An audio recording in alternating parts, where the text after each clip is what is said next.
মিজানুর রহমান আজহারী উনি একটা ইঙ্গিত দিয়েছেন, আর কেউ কেউ তার কথাটা ধরে মাথার কল্লা পর্যন্ত 10 লাখ টাকা ঘোষণা দিয়ে দিয়েছে। আপনার এত টাকা যে একজন মানুষের মাথার দাম আপনি 10 লাখ ঘোষণা দিয়ে দিলেন, তাও আপনি একজন পীর। এটাকে পীর না শয়তান? দুদককে বলবো, যারা 10 লাখ টাকা মানুষের মাথা ঘোষণা দিতে পারে তার টাকা আছে কত আপনারা খোঁজ নিন। কথা বলেন না কেন? এই পীরগুলোকে আমরা মানুষকে 50,000, 5 লাখ, 10 লাখ টাকার কম্বল বিতরণ করতে দেখি না এই শীতে। তারা মানুষের মাথা চায় 10 লাখের বিনিময়ে। কি হয়েছে? সে একটা অসংলগ্ন কথা বলেছে। এই কারণে আপনি 2 ঘন্টা কথা বলেন তো আমি আপনার 50টা ভুল ধরবো। আমরা 1.5 ঘন্টা 2 ঘন্টা কথা বলে একটা স্লিপ অফ টান হলে সেইটা নিয়ে এই যে কেরামান কাতিবিন উনি একটা কি বলতেছে বলে ফেলেছে। আরে ভাই, আমাদের বয়সই কত? আমার বয়স এখন 33, মিজান ভাই আমার 5 বছরের বড় মাত্র। সব মিলে নাই তার 38-40 বছর হবে। এখনো তো নবুয়তের বয়সে আমরা পাইনি। কথা বলে না কেন? নবীকে আল্লাহ 40 বছরের আগে নবুয়ত দেয়নি। আমরা তো সে বয়সে এখন মানে পার হতে পারিনি। 2-1টা কথা এদিকে ওদিকে হলে আপনারা মাথা 10 লাখ টাকা। মাথা কি এত ফ্রি? বলেন। কেউ কেউ অলরেডি আবার বলেছে এরা ধর্ম ব্যবসায়ী। এই কথা যেই লোকটা জানিয়েছে মিজানুর রহমান আজহারীর নাম নিয়ে যে এটা ধর্ম ব্যবসায়ী, আপনার ঈমান চলে গেছে। কারণ মিজানুর রহমান আজহারীর নামের আগে একজন আলেম লেখা আছে, আল উলামা ওয়ারাসাতুল আম্বিয়া, আলেমরা নবীর ওয়ারিস। এই কথা বলেন না কেন? অনেক বড় দায়িত্ব তার মাথার উপরে। নবী যে জানিয়েছেন আনা খাবাল খাতামান নাবিয়্যিন লা নাবিয়্যা বাদি, আমি শেষ নবী, আমার পরে কোনো নবী নেই। এ কথার ভেতরে একটা ইঙ্গিত আছে, নবী শেষ, তারপরে নবী নেই। অথচ আদম নবী থেকে শুরু করে হযরত ঈসা নবী পর্যন্ত আমরা দেখেছি এক নবী শেষ হওয়ার পরে আর এক নবীর উপরে এ দায়িত্ব এসে পড়তো। উম্মতের দায়িত্ব ভার নবীরা নিত, কিন্তু এখন তো নবী নেই। যেহেতু ওনার ঘোষণা আমার পরে আর কোনো নবী নেই, আমি শেষ নবী, এই হিসাবে নবীজি জানিয়েছেন আল উলামা ওয়ারাসাতুল আম্বিয়া, আমি থাকবো না কিন্তু আলেম থাকবে, এরাই আমার ওয়ারিস, এরাই আমার স্থলাভিষিক্ত। নবীর উপরে কথা বললে যেমন আমল আখলাক আল্লাহ নষ্ট করে দেয়, আলেমদের বিরুদ্ধে আলেমদের উপরে কারো যদি কথা যায় তার পেছনের আল্লাহ সব নষ্ট করে দেবে। অহুম লা ইয়াশউরুন, কখন যে নষ্ট হয়ে যাবে আপনি টেরও পাবেন না।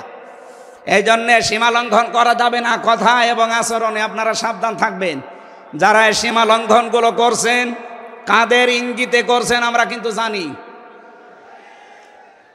মাঝে মাঝে দাদারা এসে আপনাদের কান পড়া দিয়ে যায় আর আপনারা তখন উল্টা পাল্টা কথা বলতে থাকেন। কেউ না জানলে দেশের আলেমরা কিন্তু আগেই টের পায়। কারণ এরা তাহাজ্জুদের নামাজের সেজদায় আমার আল্লাহর সাথে কথা বলে। কথা বলেন না কেন?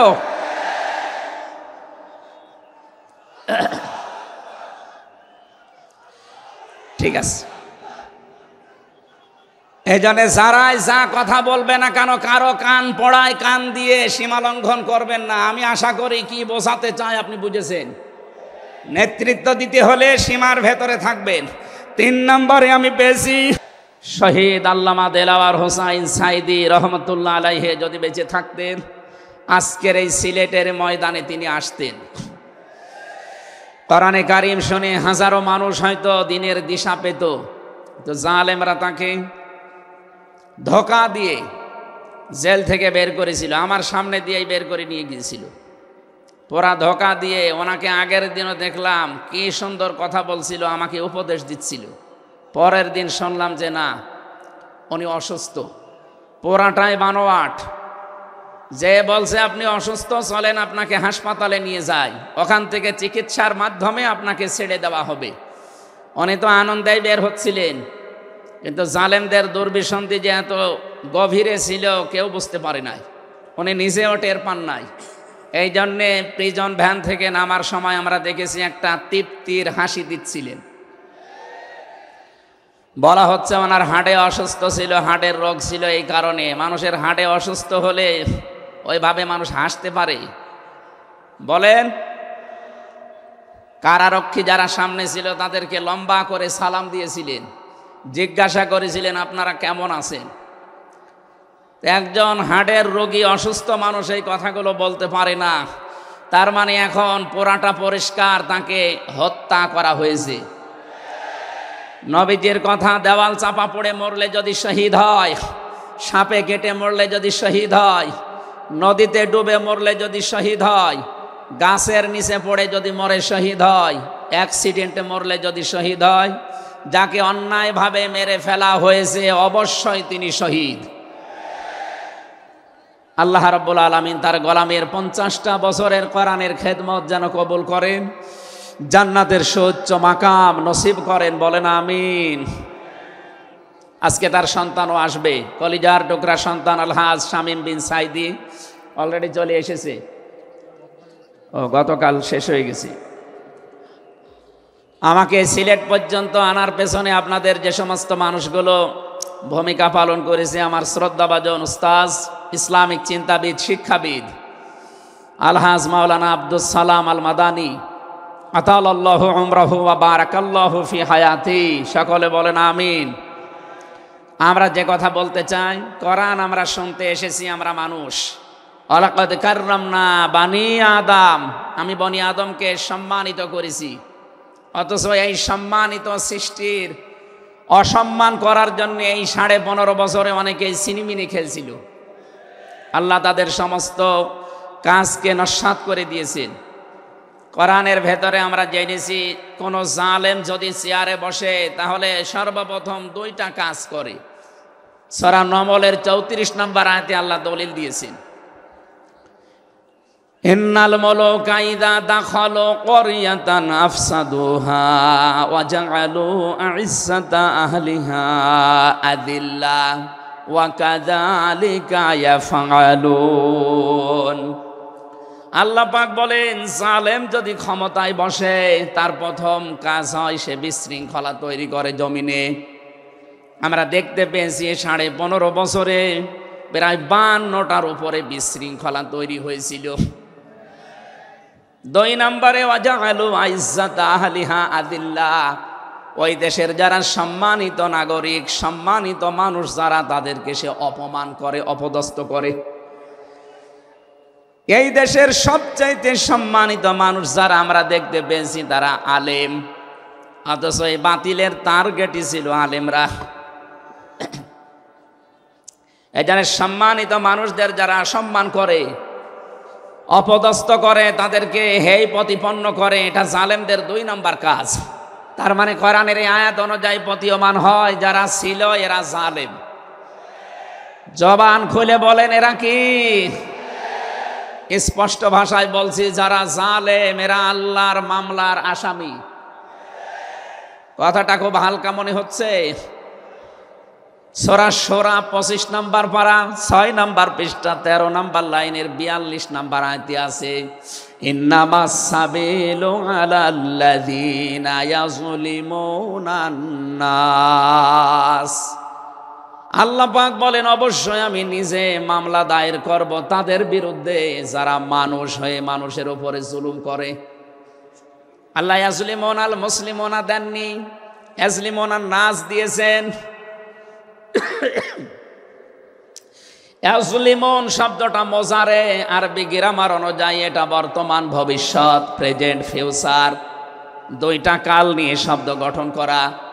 তার মানে এখন যারা এ পৃথিবীতে মানুষ হয়ে মানুষের ওপরে জুলুম করছে, ভবিষ্যতেও যারা করবে, তাদের কিছু পরিণতির কথা আমরা কোরআনে জেনেছি।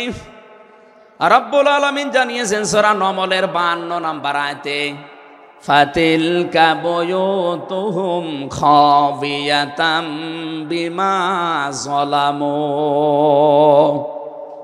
হে নবী, একটু তাকান জালেমদের এই বাড়ির দিকে। এই সেই ঘরগুলো, জুলুম করার কারণে ঘর আমি আজ পরিত্যক্ত বানিয়ে দিয়েছি, জনশূন্য করে দিয়েছি, উজাড় গৃহ বানিয়ে দিয়েছি। সিলেটবাসী আয়াতটা যে কত বাস্তব, যদিও এটা লূত নবী আলাইহিস সালামের উম্মতদেরকে ইশারা দিয়ে আল্লাহ নাজিল করেছিলেন, কিন্তু আমার আয়াতটা পড়ার পর ব্যাখ্যা বিশ্লেষণ দেখার পরে মনে হচ্ছে 2024 সালের 5 আগস্টের বিকাল বেলা আল্লাহ আবার নাজিল করেছেন। আল্লাহ যেন তার কুদরতি আঙ্গুল দিয়ে দেখাচ্ছেন, এই সেই ঘরগুলো খাবিয়াতান আমি জনশূন্য করে দিয়েছি, পরিত্যক্ত বানিয়ে দিয়েছি, বিমা যালামু জালেমদের জুলুমের কারণে। এর বাস্তব প্রমাণ আমি কুষ্টিয়ায় হানিফ সাহেবের বাড়িটা দেখতে পেয়েছি। বিকাল 5টা বাজতে বাজতে মানুষ বাড়ি না ইট পর্যন্ত রাখে নাই, পায়খানার প্যান পর্যন্ত খুলে নিয়ে চলে গেছে। এতটুকু আল্লাহ শেষ করেননি, এর পরের শব্দ আমাদের জন্যে। আল্লাহ তাআলা জানিয়েছেন বিমা যালামু জালেমদের জুলুমের কারণে ওই জায়গা পর্যন্ত আল্লাহ অভিশপ্ত বানিয়ে দেয়। বাংলাদেশের 630টা থানা কম বেশি প্রায় জায়গায় আমার যাওয়া হয়ে গেছে। আমি দেখতে পেয়েছি জালেমদের কোনো চিহ্ন অন্তত এদেশে আর নেই। ফাকতিয়া দাবিরুল কওমিল্লাযিনা যালামু, আল্লাহ বলেন জালেমদের শিকড় কাটা হয়ে গেছে। কতিয়া এটা মজহুল, এর ফাইল বা কর্তা জানা নেই। আল্লাহ বলেন জালেমদের শিকড় কাটা হয়ে গেছে, কে কেটেছে জানা নেই। সারা দেশে জালেমদের বাড়ি ঘরগুলোর দিকে এখন একটু তাকান। আমি তো যেই কয়টার দিকে তাকালাম দেখি মানুষ 8-9 জন 10 জন করে যায়, কেউ এদিকে কেউ এদিকে কেউ এদিকে, সব মনে হচ্ছে জামাতবদ্ধ টয়লেট চলছে। আল্লাহ জালেমদের বাড়ি পর্যন্ত অভিশপ্ত এমনি করে নাই, আমাদেরকে শিক্ষা দিতে চেয়েছেন এটা। এদের এত বড় শিকড় যদি সমলে আমি উপড়িয়ে ফেলতে পারি, ইন্না ফি যালিকা লাআয়াতাল লিকাউমিন ইয়ালামুন। এখানে লামে তাকিদ আছে, এখানে কত আলেম বসে আছে, শব্দ শুরুই করেছেন আল্লাহ ইন্না দিয়ে, মাঝখানে লামে তাকিদ দিয়েছেন। আল্লাহ পাক বলেন অবশ্যই এর ভেতরে শিক্ষা আছে। কাদের জন্যে? যারা জ্ঞানী সম্প্রদায়। সুতরাং এটা যেহেতু রেকর্ড হয়, সারা বাংলাদেশে কালকে ছড়াবে। সবাইকে উদ্দেশ্য করে বলছি, জালেমদের এত বড় শিকড় যদি আল্লাহ কেটে ফেলতে পারে, আগামীতে যারা চেয়ারে বসবেন ক্ষমতায়, তারা খুব চিন্তা ভাবনা নিয়ে রাষ্ট্র চালাবেন, আপনার দ্বারা যেন জনগণের উপরে জুলুম হয়ে না যায়। যদি আপনার দ্বারা জুলুম হয়, আগামী 5 বছর পরে আপনার বাড়িও দেখবেন শ্মশান হয়ে গেছে। আমি আশা করি আমার বক্তব্য আপনারা বুঝেছেন, এবং রেকর্ড হওয়ার পরে যারা শুনবে তারাও বুঝবে। আমি এটা বলতাম না, আমি দেখতে পাচ্ছি কিছু মানুষ ইদানিং উলট পালট কথা বলছে।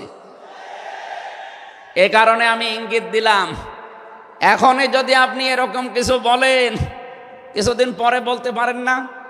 গতকালকে এক নেতা এইটা জানিয়েছে যে 15 বছর তো কোরআনের অনুষ্ঠানে অনুমতি লাগতো, আমরা যদি আসতে পারি অনুমতি দেব না। তা আপনি এ কথা বলবেন আমরা জানি, তো কিছুদিন পরে বলতে পারলেন না, আগেই বলে দিলে মানুষ তো সব চিনি ফেলবে। এই জন্যে আমার মনে হয় আপনি ভুল করে ফেলেছেন। আপনি আস্তাগফিরুল্লাহ বা তওবা করে নেবেন, থুক্কু এরকম কিছু দিয়ে অন্তত ফিরে আসবেন যে না, এটা এখন আমি বলবো না, কিছুদিন পরে বলবো। মানুষকে আল্লাহ সম্মান দিয়েছেন, সেই মানুষের উপরে যারা জুলুম করে তারা আল্লাহর কেসের আসামি। পুলিশের কাজে বাধা দেন, পুলিশ বাদী মামলা হবে। আর যারা মানুষ হয়ে মানুষের উপরে জুলুম করে তারা আল্লাহবাদী মামলার আসামি। আল্লাহ কিন্তু ইয়াসলিমুন আল মুসলিমুনা দেননি, যে মুসলমানদের উপরে যারা জুলুম করে ইয়াসলিমুনা নাস দিয়েছেন।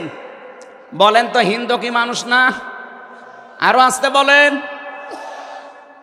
এই যে বাইরের দেশের যে সমস্ত আন্তর্জাতিক রিপোর্টগুলো আছে, ভয়েস অফ আমেরিকা এবং মাইক্রোসফট, সব খ্রিস্টানরা ইহুদিরা এরা চালায়।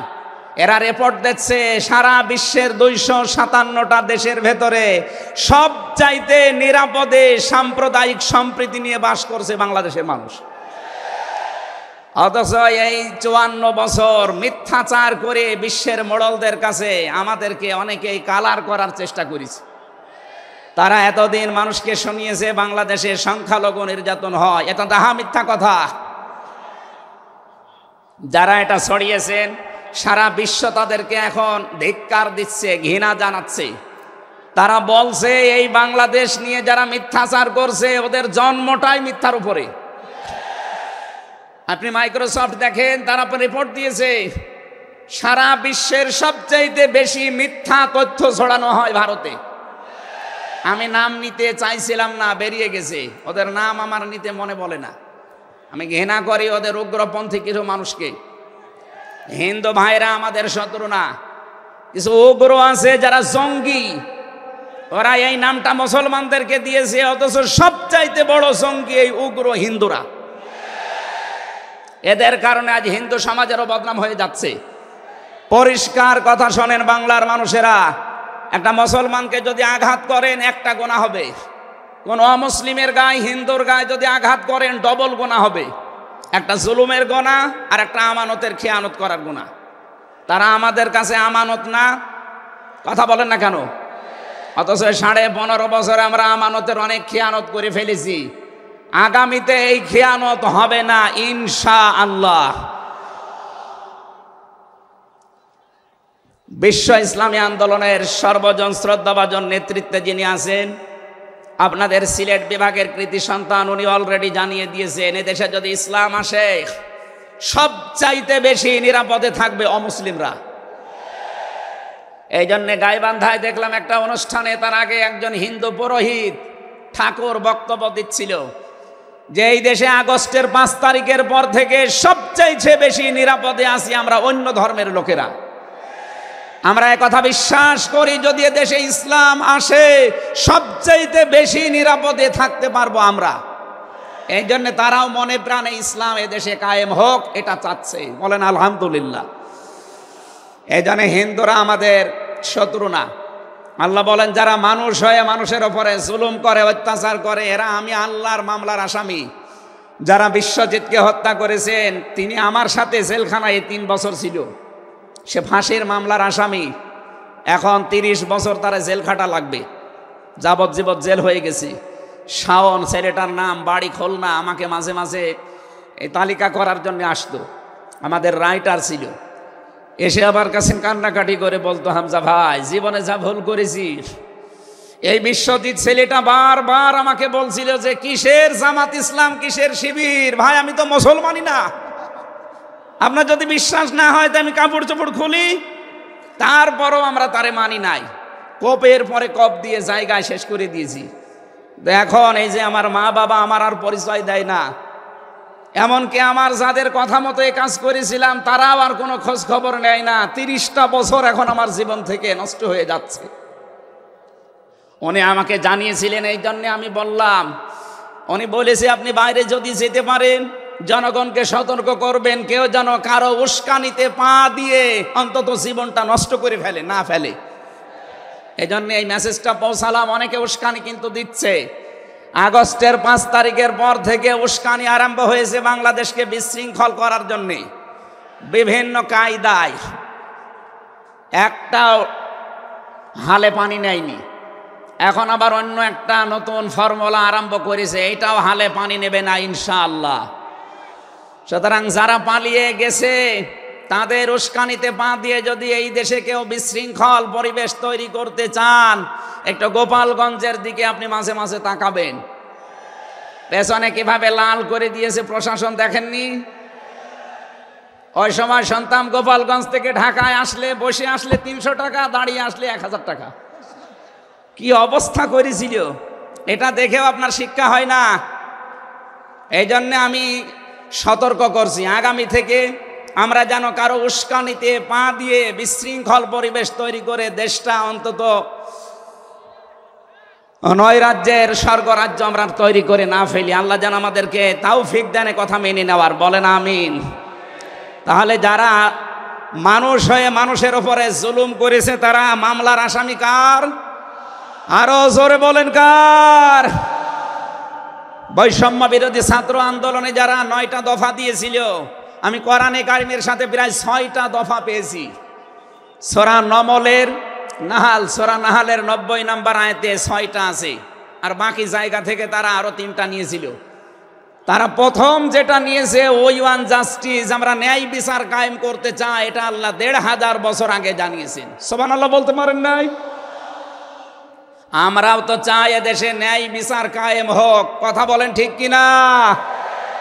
আর কোরআনে কারিম ছাড়া ন্যায় বিচার কায়েম করা সম্ভব না।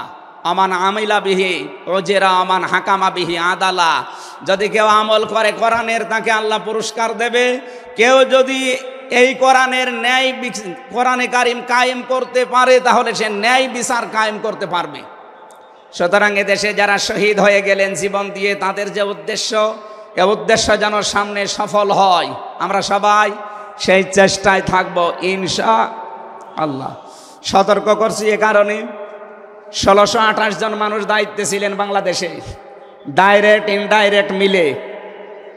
এরা আমরা যতদূর দেখতে পেয়েছি, আমার জেল জীবনের 3টা বছর ফাঁসির কন্ডেম সেলের ভেতরে আমি দেখেছি বাস্তবতা। এই 1628 জন কম বেশি এরা জুলুমের সাথে জড়িত। কেউ সরাসরি জালেম, কেউ জালেমের দোসর। কথা বলুন, জালেমরা টার্গেট কার? আরো জোরে। এজন্য আপনারা আল্লাহর মামলার আসামি, বাদী যত বড় হয় মামলা তত কঠিন হয়। আমাদের মামলা, আলেমদের মামলার বাদী সব ছিল সরকার, এই জন্য আলেমদের কোনো জামিন নেই। আমার মামলা 30 বারের উপরে উঠেছে, সিএমএম কোর্ট, জজ কোর্ট, হাইকোর্ট মিলে, জামিন হবে না, কারণ আমার নামের আগে আলেম আছে। আমার নামের আগে যদি লয়দির কি গ থাকতো, আমি 3 বছর না 3 দিনও আমার জেলে থাকা লাগতো না। আমাকে ধরার পরে তারা অফার দিয়েছিল, যা যা বলতে বলি এইগুলো শুধু বলবেন, কালকে আপনাকে আমরা ছেড়ে দেব না। এত মিথ্যা কথা বলা আমার দ্বারা সম্ভব না। বলে তাহলে যান, এই যে দিয়ে দিল, ন্যায় বিচার কায়েম হচ্ছে দেশে, এই কথা তারা মানুষকে শোনাতো। পুরাটাই চলেছে 15.5 বছরে, পুরা অবিচার আর অন্যায়। এই জন্য যারা আল্লাহর মামলার আসামি, আপনি ভাবতে পারেন বিষয়টা কত বড় বিষয়। আল্লাহ নিজে মামলার বাদী, নিজে বিচারপতি, নিজে রায় দেবেন। এই জন্য জালেমদের একুলো শেষ, অকুলো শেষ। মানুষ হিসাবে আমরা মানুষকে সামনে সম্মান দিয়ে চলবো ইনশাআল্লাহ। দরুদ আর সালাম পড়ছি আমাদের নবী, মানবতার মহান শিক্ষক মুহাম্মদুর রাসূলুল্লাহ সাল্লাল্লাহু আলাইহি ওয়াসাল্লামের প্রতি।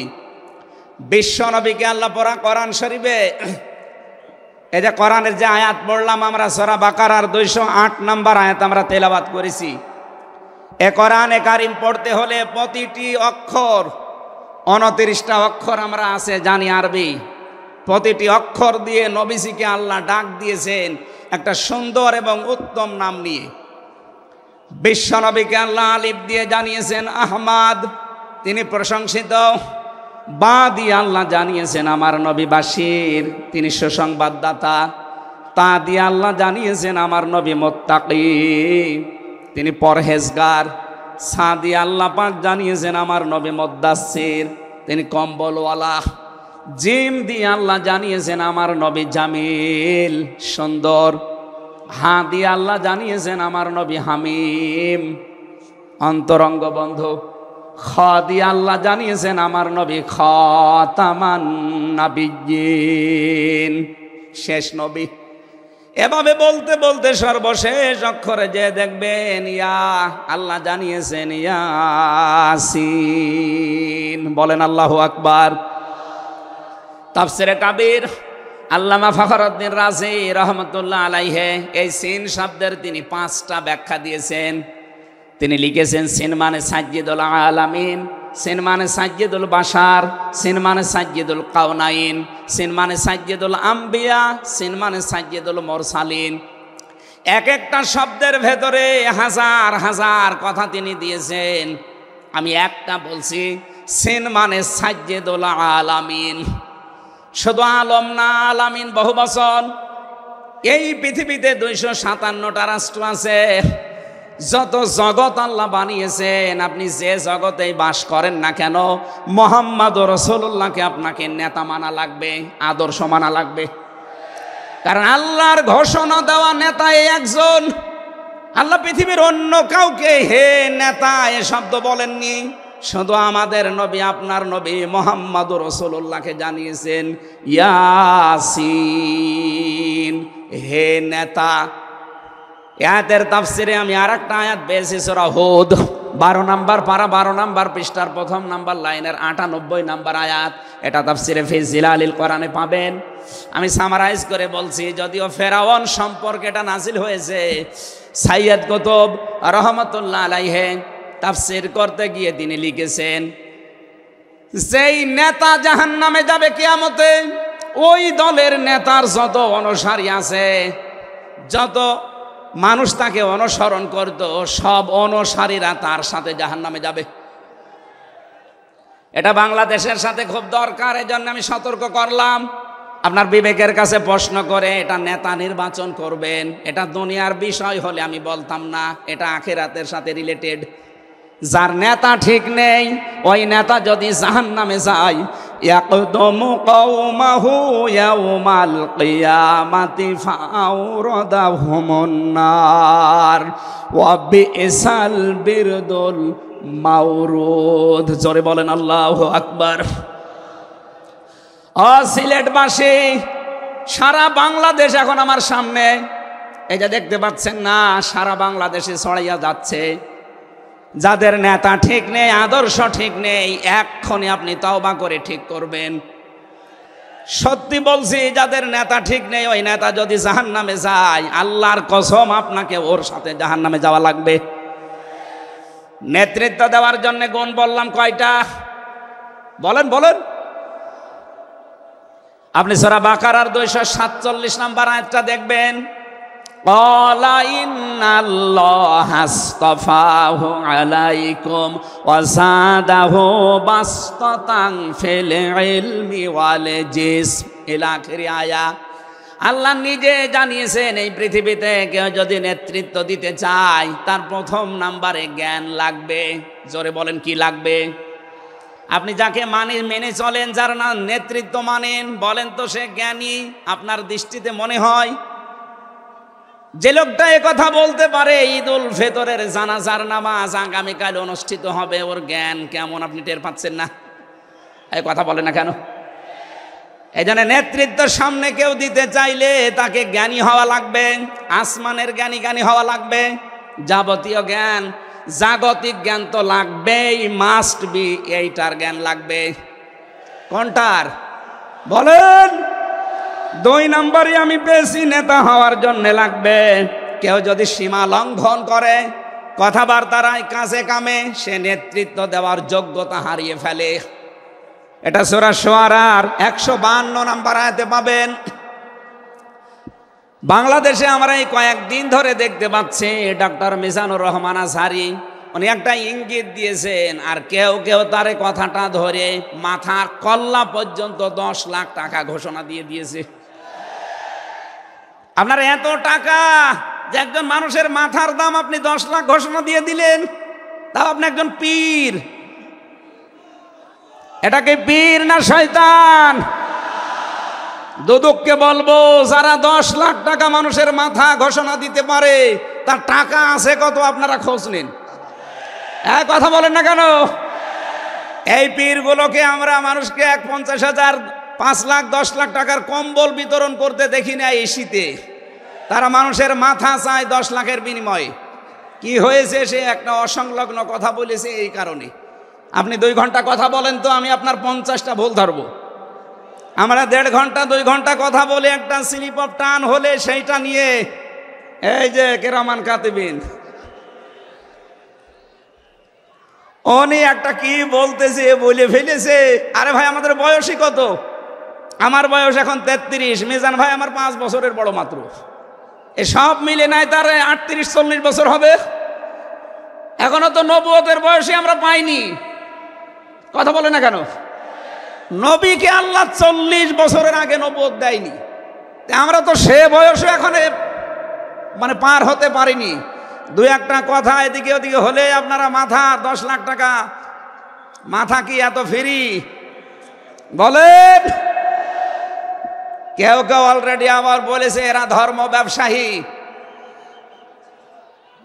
এই কথা যেই লোকটা জানিয়েছে মিজানুর রহমান আজহারীর নাম নিয়ে যে এটা ধর্ম ব্যবসায়ী, আপনার ঈমান চলে গেছে। কারণ মিজানুর রহমান আজহারীর নামের আগে একজন আলেম লেখা আছে, আল উলামা ওয়ারাসাতুল আম্বিয়া, আলেমরা নবীর ওয়ারিস। এই কথা বলেন না কেন? অনেক বড় দায়িত্ব তার মাথার উপরে।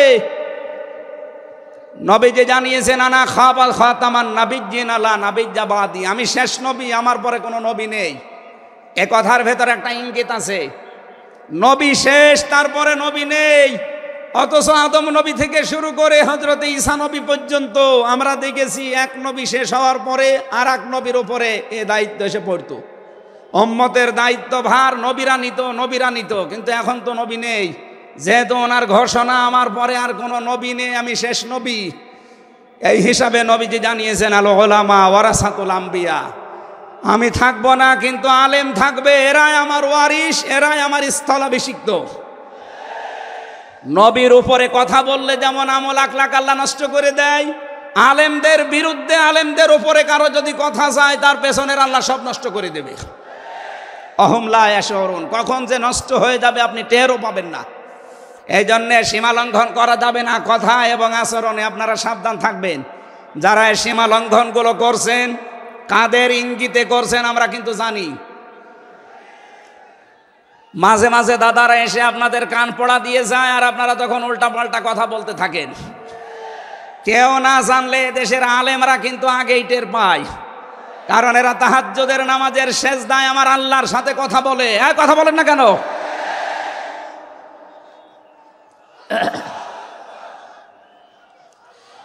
ঠিক আছে, এই জন্য যারাই যা কথা বলবে না কেন, কারো কান পড়ায় কান দিয়ে সীমা লঙ্ঘন করবেন না। আমি আশা করি কি বোঝাতে চাই আপনি বুঝেছেন। নেতৃত্ব দিতে হলে সীমার ভেতরে থাকবেন। 3 নম্বরে আমি পেয়েছি সূরা কাহফের 28 নম্বর আয়াতে যে গাফেল হওয়া যাবে না যারা নেতা হবে।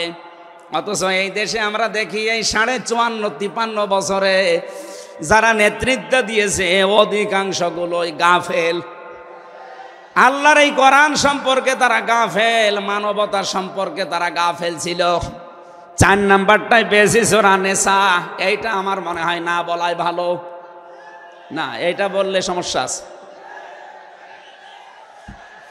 আমি শুধু আয়াত বলে দিচ্ছি, বাড়ি যে মিলান, আমি বাংলাও বলবো না। সূরা নিসা 5 নাম্বার পারার 2 নাম্বার পৃষ্ঠার 11 নাম্বার লাইনের 34 নাম্বার আয়াত। আল্লাহ রাব্বুল আলামিন, বাংলা বলবো, আর রিজালু কাওয়ামুনা আলান নিসা, নেতা হবে পুরুষ, মহিলা নেতা হতে পারবে না। এটা একটু আস্তে বলেন, আমার ভয় করে। এই জন্য আমরা সামনে যারা নেতা হবে তারা যেন পুরুষ হয়। কথা বলেন ঠিক কিনা? নবীজি জানিয়েছেন লা ইউফলিহা কওমুন, ওই জাতি কখনো সফল হতে পারে না যে জাতির নেতৃত্বে কোনো মহিলা বসে আছে। আমার এই হাদিসটা 100% বিশ্বাস হয়, আপনাদের না 98 ভাগ? এ হাদিস 100% বিশ্বাস করেন কারা? দেখি লিল্লাহে তাকবীর। এই দেখেন তো, হাত তোলেনি কে? আলহামদুলিল্লাহ। ঠিক আছে, বসেন বসেন বসেন, তাফসীর মাহফিলে বসেন।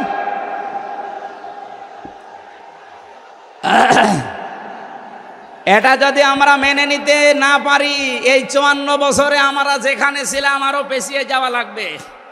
এই জন্য আমরা সামনে এগিয়ে যেতে চাই। কোরআনের সূরা নিসার 34 নম্বর আয়াত, সামনে যদি নেতা হয় পুরুষ মানুষ হবে ইনশাআল্লাহ। আরো জোরে বলেন ঠিক কিনা? 5 নাম্বার পেয়েছি সূরা বাকারা 124 নম্বর আয়াত, কোন জালেম নেতা হতে পারবে না। আমাদের জাতির পিতা হযরত ইব্রাহিম আলাইহিস সালামকে দিয়ে আল্লাহ উদাহরণ দিয়েছেন, আপনি সূরা বাকারার 124 নম্বর আয়াতটা পড়ে নেবেন। সুতরাং যারা জালেম হবেন সামনে তাদের নেতৃত্বে আসার দরকার নেই, আপনি ভিক্ষা করে খান। কথা বলেন না কেন? আমরা অনেককেই দেখতে পাচ্ছি এই যে দ্বিতীয় স্বাধীনতার পর থেকে অনেকেই জুলুম আরম্ভ করেছেন। আপনারা থামবেন, আমরা সবাই মাজলুম এই দেশে, শুধু ওই 14 দল বাদ দিয়ে। সুতরাং আমরা এই মাজলুমগুলো যেন আবার জালেম হয়ে না যায়, তাহলে নেতৃত্ব দেওয়ার যোগ্যতা আমরা হারিয়ে ফেলবো। আল্লাহ যেন আমাদেরকে বাঁচান, বলেন আমিন। সূরা বাকারা আয়াত নাম্বার 208। আমরা একটা মাত্র আয়াত থেকে আজকে তাফসীর করার জন্য বসছি, আমার নির্ধারিত সময় পর্যন্ত যাব।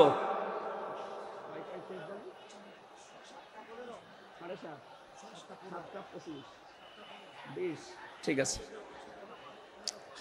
জবান খুলে দিয়ে আগে পড়ে না, আউযু বিল্লাহি মিনাশ শাইতানির রাজিম, বিসমিল্লাহির রহমানির রহিম, ইয়া আইয়ুহাল্লাযীনা আমানু দুখুলু ফিস সিলমি কাফা। এ পর্যন্ত থাক।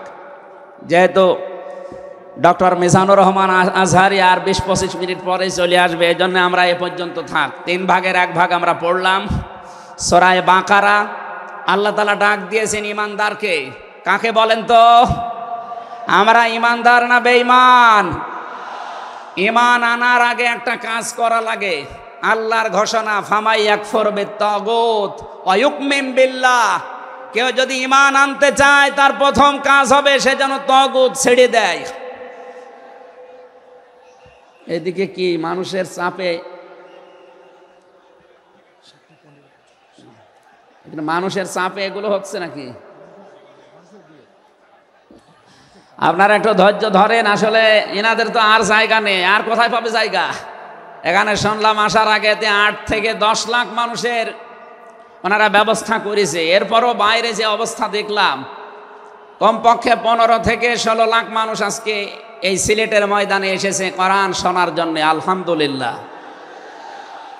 সম্মানিত ভাইরা, আমরা যেটা বলতে চাচ্ছি, ঈমান আনার আগে আল্লাহর নির্দেশ যে তাগুত ছেড়ে দাও, তাহলে ফাকাদ ইসতামসাকা বিল উরওয়াতিল ওয়াসকা, এমন একটা মজবুত রশি ধারণ করতে পারবা, লাং ফিসামা লাহা, যা ছিঁড়ে যাবে না।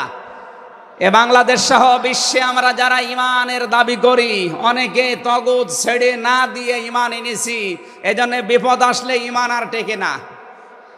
পক্ষান্তরে যারা তাগুত ছেড়ে দিয়ে ঈমানের দাবি করতে পেরেছে, এই মানুষগুলোর ঈমানের যত পরীক্ষা হয় তাদের ঈমান তত মজবুত হয়। শহীদ আল্লামা দেলাওয়ার হোসাইন সাঈদী তার 1 নম্বরে প্রমাণ। কথা বলেন না কেন? 13টা বছর জীবনে একটা ঘরে কাটিয়েছে, তারপরও তিনি মাথা নত করেন নাই। কারণ তাগুত ছেড়ে দিয়ে ঈমান এনেছিলেন। তাগুত ছেড়ে না দিয়ে যদি ঈমান আনতেন তিনি টিকে থাকতে পারতেন না। আমি বহু মানুষ জেলে দেখেছি, বহু আলেমকে দেখেছি, তারা টিকে থাকতে পারে না, আল্লাহকে পর্যন্ত দোষারোপ করে। ডক্টর শফিকুল ইসলাম মাসুদ দেলাওয়ার হোসেন শিবিরের সাবেক সভাপতি, নাম নিয়ে বলছি এই কারণে, এই মানুষগুলো ঈমান এনেছিল তাগুত ছেড়ে দিয়ে। দেলাওয়ার ভাইকে তার গরম করে লজ্জাস্থানে ঢুকিয়েছে, পুরুষাঙ্গ নষ্ট করে দিয়েছে। 57 দিন লোকটা রিমান্ডে ছিল, তারপরেও টলাতে পারে না জালেমরা। কিন্তু যারা ঈমান এনেছে তাগুতের সাথে মিল মহাব্বত রেখে, আপনি তাকান, আগস্টের 5 তারিখের পরে তারা অনেকেই বেঈমান হয়ে গেছে। জাতীয় মসজিদের সাবেক ইমাম, কথা বলে না কেন? 5 তারিখের পরে পালিয়েছে, পৃথিবীর ইতিহাস পাল্টিয়ে দিয়েছে। জাতীয় মসজিদের ইমাম পালিয়ে যায়, এটা একটা লজ্জা না? এমপিরা নাই পালিয়ে গেল, তা আপনি কেন পালাবেন? কিছুদিন পরে জোর করে এসেছিল ইমামতি আবার করব, জনগণ জুতা দিয়ে পিটিয়েছে। পরের দিন স্ট্যাটাস দিয়েছে, জনগণ জুতা দিয়ে পিটিয়েছে, তাই কি আমার গায়ে লাগেনি। মানুষ কত নিচে নামতে পারে। তার বাবা তো একজন ভালো মানুষ ছিল, একজন আলেম ছিল, কি এসেছে আল্লাহ জানে। একটা জালেমাকে সে নাম দিয়েছে কওমি জননী। এই নামটা যেই দিন দেয় সেদিন জেলখানায় ওনার নামে বদদোয়া হয়েছে। মাওলানা মামুনুল হক সহ যত আলেম ছিল আমরা এক জায়গায়, ওনারা বলছিল যে করল কি হেফাজত ইসলামের 13 সালে এতগুলো মানুষ হত্যাকারী যার হাতে রক্ত লেগে আছে, আর সেই লোকটাকে নাম দিয়ে দিল কওমি জননী। আমাদের মাথা কাটা গেল। এরকম হাজারো আলেম, হাজারো পীর, হাজারো মুসলমানের দেশে ঈমান রাখতে পারে নাই, কারণ তগুতের সাথে সম্পর্ক রেখে ঈমানের দাবি করত। আল্লাহ বলেন ঈমান আনতে হলে আগে তগুত ছেড়ে দাও, এরপরে ঈমানের দাবি করো। উদখুলু ফিস সিলমি কাফা, ঈমানদার যারা তারা প্রবেশ করো পুরোপুরি ভাবে ইসলামে। এখানে সিলমন বা সালমন, সিনের উপরে জবর দিলে হয় সালমন মানে শান্তি, সিনের নিচে জের দিলে হয় সিলমন মানে ইসলাম। আল্লাহ রাব্বুল আলামিন ঈমানদারকে ডাক দিয়ে জানিয়েছে তোমরা প্রবেশ করো। যেহেতু সিলমনটা আছে এই জন্য ইসলাম নেওয়া লাগবে। আমি যতগুলো তাফসীর বিশ্ববিদ্যালয়ে থাকাকালীন মিলিয়েছিলাম এই সিলমন দিয়ে। আমি ভার্সিটিতে থাকাকালীন প্রায় 42টার উপরে এক জায়গায় মিলিয়েছি, যে দেখি সবাই কি বলে। প্রত্যেক মুফাসসির এখানে শান্তি না, এখানে নিয়েছেন তারা ইসলাম অর্থে তোমরা পুরাপুরি ইসলামে প্রবেশ করো। এখন আমরা যদি প্রশ্ন করি পুরাপুরি ইসলামে প্রবেশ করার অর্থ কি, কোরআন শরীফ থেকে আমরা ব্যাখ্যা বিশ্লেষণ দিয়েছি যে 5টা বিষয় যখন দেখবেন আপনার ভেতরে আছে তখন বুঝবেন আমি পুরাপুরি ইসলামে প্রবেশ করেছি। জোরে বলেন সুবহানাল্লাহ। আমি তাফসীর থেকে যে নোটগুলো নিয়ে এসেছি তার 1 নম্বরে আপনি যখন দেখবেন যে আপনি আত্মসমর্পণ করে ফেলেছেন, 2 নম্বরে আপনার ভেতরে ইখলাস তৈরি হয়েছে, 3 নম্বরে আপনার বিশুদ্ধ আকীদা তৈরি হয়ে গেছে, 4 নম্বরে আপনার চরিত্র উন্নত হয়েছে, 5 নম্বরে আপনার লেনদেনের স্বচ্ছতা এসেছে।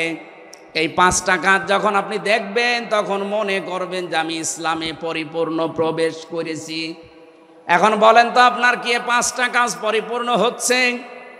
আত্মসমর্পণ 1 নম্বরে আপনাকে করা লাগবে আমার আল্লাহর সামনে। কার সামনে? এটা দেখিয়েছেন আমাদের জাতির পিতা হযরত ইব্রাহিম। ইয ক্বালা লাহু রাব্বুহু আসলিম ক্বালা আসলামতু লিরাব্বিল আলামিন। সূরা বাকারা 1 নম্বর পারা 19 নম্বর পৃষ্ঠা 7 নম্বর লাইনের 131 নম্বর আয়াতে আছে। এটা ইবনে কাসিরে পাবেন। আল্লাহ পাক বলেন আত্মসমর্পণ করো। উনি গাছের মাথায় বসে কোড়াল দিয়ে কাঠ কাটছিলেন, ডাক দিয়ে বলে মাবুদ এখানে বসে আত্মসমর্পণ করব কি করে? আল্লাহ পাক বলেন আত্মসমর্পণ এখানে খতনা করে আত্মসমর্পণ করো। গাছের মাথায় তিনি কোড়াল দিয়ে খাতনা করে বললেন আমি মহাবিশ্বের প্রতিপালকের কাছে আত্মসমর্পণ করলাম, স্যালেন্ডার করলাম। এতটুকু তিনি শেষ করেননি, তিনি ডাক দিয়েছিলেন ইন্তেকালের আগে তার সন্তানদেরকে। ওয়াসাা বিহা ইব্রাহিম বানিহি ওয়া ইয়াকুব ইয়া বানিয়া ইন্নাল্লাহা আসতাফা লাকুমুদ্দিন ফালা তামুতুন্না ইল্লা ওয়া আনতুম মুসলিমুন।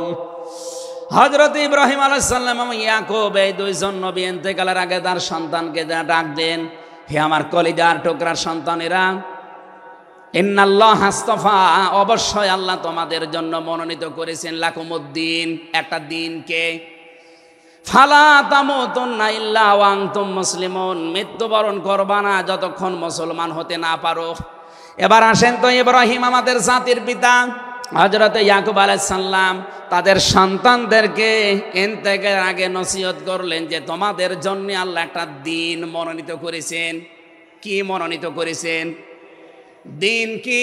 এ রাতের পরে যেটা আসবে ওই দিন। বলেন বলেন। কবরে গুরুত্বপূর্ণ যে প্রশ্নগুলো তার ভেতরে এটা একটা, মা দিনুকা, দিন কি? এটা যদি আপনি ক্লিয়ার হতে না পারেন কবরে যে প্রশ্নের জবাব দিতে পারবেন না। এজন্য এই বিষয়টা নিয়ে বিস্তারিত আমাদের জানা শোনা দরকার। দিন বলতে আল্লাহ নিজেই আবার ব্যাখ্যা দিয়েছেন, দিন কি জানো? ইব্রাহিম নবী যেটা, ইয়াকুব নবী যেটা তার সন্তানদেরকে বারবার ওসিয়ত করছিল ইন্তেকালের আগে, আল্লাহ তোমাদের জন্য একটা দিনকে মনোনীত করেছেন, সেই দিন হচ্ছে ইসলাম। জোরে বলেন সুবহানাল্লাহ। ইন্নাদ-দীনা ইনদাল্লাহিল ইসলাম। অবশ্যই আমি আল্লাহর কাছে মনোনীত একটাই দিন আছে, তার নাম, আরো জোরে বলেন। এখন পৃথিবীতে প্রায় 4,500-এর উপরে ধর্ম আছে, দিন আছে।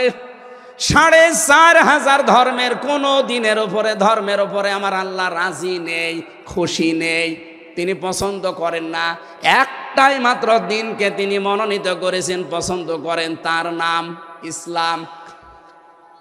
وَمَن يَبْتَغِ غَيْرَ الْإِسْلَامِ دِينًا فَلَن يُقْبَلَ مِنْهُ وَهُوَ فِي الْآخِرَةِ مِنَ الْخَاسِرِينَ। সূরা আলে ইমরান 3 নম্বর পারা 20 নম্বর পৃষ্ঠা 4 নম্বর লাইনের 85 নম্বর আয়াতে আছে, এ পৃথিবীতে কেউ যদি ইসলাম বাদ দিয়ে অন্য কোনো নিয়ম নীতি, অন্য কোনো দিন অনুসরণ করে, ফালাই ইউকবাল মিন, জীবনে আর কোনো কিছু আল্লাহর দরবারে কবুল হচ্ছে না, হবে না। ইউকবালা এটা মোজারে, বর্তমান, ভবিষ্যৎ, প্রেজেন্ট, ফিউচার। এর আগে লান এসেছে, মজারের আগে লান আসলে আরবিতে বাংলা অর্থ দাঁড়ায় জীবনেও হবে না, কোশ্চিন কালো সম্ভব না। আল্লাহ যদি গ্যারান্টি দিয়ে বলে ইসলাম বাদে অন্য কোনো নিয়ম নীতি দিয়ে অন্য কোনো ধর্ম পালন করলে আমি আল্লাহ রাজি হব না, কেউ রাজি করাতে পারবে? এতটুকু আল্লাহ শেষ করেননি, পরেরটা আরো কঠিন। অহুয়া ফিল আখিরাতি মিনাল খাসিরিন। আল্লাহ পাক বলেন ওই লোকটা সবচাইতে বড় ক্ষতিগ্রস্ত হবে আখিরাতে। বলেন নাউজুবিল্লাহ। সিলেটবাসী আমাদের জীবন এদিকে ওদিকে করে হয়তো কেটে যাবে, কিন্তু মরণের পর আমরা যদি ক্ষতিগ্রস্ত হয়ে যাই, এই আসল জীবনই যদি আমাদের নষ্ট হয়ে যায়, তাহলে আমরা এই ভুল পথে থেকে আমাদের জীবনটা নষ্ট করব কোন কারণে? যত নিয়ম নীতি আছে আজকে থেকে সব মাইনাস করবেন, সব বাদ দিয়ে দেবেন। ইসলাম বাদ দিয়ে কোনো নিয়ম নীতি দিয়ে আল্লাহকে রাজি করানো যাবে? তাহলে ইসলাম বাদ দিয়ে বিয়ে শাদী হবে? বলেন বলেন। ইসলাম বাদ দিয়ে পরিবার নীতি হবে? ইসলাম বাদ দিয়ে রাজনীতি হবে? এটা হতে পারে। হ্যাঁ, কিছু মানুষ এখন কথাই আরম্ভ করেছে যে উঠলে আপনি রাজনীতির কথা বলেন। আরে ভাই, রাজনীতি যদি কোরআনে না থাকতো আমি ওই আয়াতটাই পড়তাম না। এর ভেতরে নামাজের কথা মাত্র 82 জায়গায় আছে। কয় জায়গায়? বলেন বলেন। রোজা রাখা ফরজ মাত্র 1 জায়গায় আছে। হজ করা ফরজ মাত্র 1 জায়গায় আছে। আর রাজনীতি কোরআন দিয়ে করা লাগবে এটা 903 জায়গায় আছে। সুবহানাল্লাহ বলতে পারেন না? পুরা কোরআন শরীফ আমি যতটুকু পড়েছি আমার এতটুকু আয়ত্ত হয়েছে। নামাজের চাইতে, হজের চাইতে, যাকাতের চাইতে সব চাইতে বেশি আলোচনা দিয়েছেন আল্লাহ রাজনৈতিক বিষয়ে। তো সেইটা যদি আমি বলতে না পারে, আমি কি রামায়ণ থেকে, গীতা থেকে আপনাদের আলোচনা শোনাবো? এখানে সাফ কথা, দিন ইসলাম, ইসলাম বাদ দিয়ে অন্য কোনো নিয়ম নীতি মানা যাবে না। আমি সেদিন যশোরে এক কলেজের অধ্যাপককে, বিসিএস ক্যাডার উনি, ওনাকে বলেছিলাম আপনাকে জোর করি না স্যার, আপনি শুধু আমার ধর্মীয় গ্রন্থ এই কোরআনে কারিম একটু বুঝে বুঝে পড়েন। 3 মাস সময় দিলাম আপনাকে। 3 মাস পরে, যেহেতু জ্ঞানী মানুষ, 3 মাসের পরে দেখি মুসলমান হয়ে গেছে। এজন্য অন্য ধর্মের যারা আছেন, রেকর্ড হচ্ছে, আপনাদেরকে আমরা জোর করব না, আমাদের ধর্মে জোর নেই। লা ইকরাহা ফিদ্দিন, আমাদের ধর্মে জোর আছে, জবরদস্তি নেই, জোর নেই। এই জন্যেই তো 850 বছর এই এলাকা মুসলমানরা শাসন করেছে, একটাও মন্দির ভাঙে নাই। অথচ আমরা আমাদের প্রতিবেশী রাষ্ট্রে দেখতে পাচ্ছি এরা অনেকগুলো মসজিদ অলরেডি ভেঙে দিয়েছে, ধোয়া ধোয়া তুলে। ওরা বলছে 500 বছর আগে এখানে নাকি মন্দির ছিল। বিশ্বের মানুষেরা দেখি মাটির নিচে তেল পায়, গ্যাস পায়, আরে শয়তানরা শুধু মাটির নিচে মন্দির পায়। আপনাদের পূর্বপুরুষেরা আল্লাহর ঘর ভাঙতে এসে কাঁচ ফিম মাকুল হয়ে গেছে। আমরা দেখতে পাচ্ছি আগামীতে আল্লাহর ঘর মসজিদগুলো ভেঙে দেওয়ার কারণে আল্লাহ নিজে কিন্তু প্রতিশোধ নেবে। কাসফিম মাকুল আপনাদেরও বানিয়ে দেবে ইনশাআল্লাহ। এজন্য প্রতিবেশী হিসাবে সতর্ক করলাম, যদি ভালো লাগে মেনে নিন, ভালো না লাগলে নিজের পায়ে নিজে কোড়াল লাগান। আমার কথার অর্থ বোঝেননি? সুতরাং পৃথিবীতে দিন ইসলাম বাদ দিয়ে কোনো ধর্ম সব মানুষের বানানো তৈরি করা, অন্য ধর্মের মানুষদেরকে আমরা চ্যালেঞ্জ করছি, আহ্বান জানাচ্ছি, আমাদের এইটা পড়েন, লা ইকরাহা ফিদ্দিন লা রাইবা ফি যালিকাল কিতাবু লা রাইবা ফি। কোনো সন্দেহ নেই, সন্দেহের অবকাশ পর্যন্ত নেই। এখানে আসেন, যদি মনটা আপনার ভালো থাকে, টনি বেলারের শালিকা লরেন বুথকে যেভাবে হেদায়েত দিয়েছে আপনাকেও দিতে পারবে ইনশাআল্লাহ। সে আহ্বান রেখে, এখনো যেহেতু 4টা অর্থ ছিল, আপনি যে ইসলামে প্রবেশ করেছেন তার দ্বিতীয় অর্থ আপনি দেখবেন যে আপনার ভেতরে ইখলাস আছে কিনা, আপনি কি লোক দেখানো কাজ করেন না আল্লাহর জন্য করেন, এইটা দেখবেন। 3 নম্বরে আপনার আকীদা শুদ্ধ আছে কিনা। আজ এই দেশের একটা মাসলুম সংগঠনের উপরে একটা তহমত দেওয়া হয় যে এদের আকীদা ঠিক নেই। আপনার আকীদা কত ভালো, আমি নিচে নামলাম না। 4 নম্বরে উন্নত চরিত্রের অধিকারী হওয়া লাগবে, আর এটা নিতে হবে মুহাম্মদুর রাসূলুল্লাহর কাছ থেকে। 5 নম্বরে আমাদের লেনদেন স্বচ্ছ হওয়া লাগবে। আপনারা তাফসীর শুনতে এসেছেন, আমরা বিস্তারিত আর বলতে পারলাম না আজকে, কারণ আমার সময় শেষ হয়ে গেছে। আগামীতে কিছুক্ষণ পরে যেহেতু ডক্টর মিজানুর রহমান আজহারি ভাই আসবে, ওনার কাছে আমরা আরো গুরুত্বপূর্ণ কথা শুনবো ইনশাআল্লাহ। আজকের কথাগুলো আল্লাহ আমাদের জীবনে প্র্যাকটিক্যাল লাইফে আমল করার তৌফিক দিন, আমিন। বারাকাল্লাহু লানা ওয়া লাকুম ফিল কোরআনিল আযীম। আসসালামু আলাইকুম ওয়া রাহমাতুল্লাহ।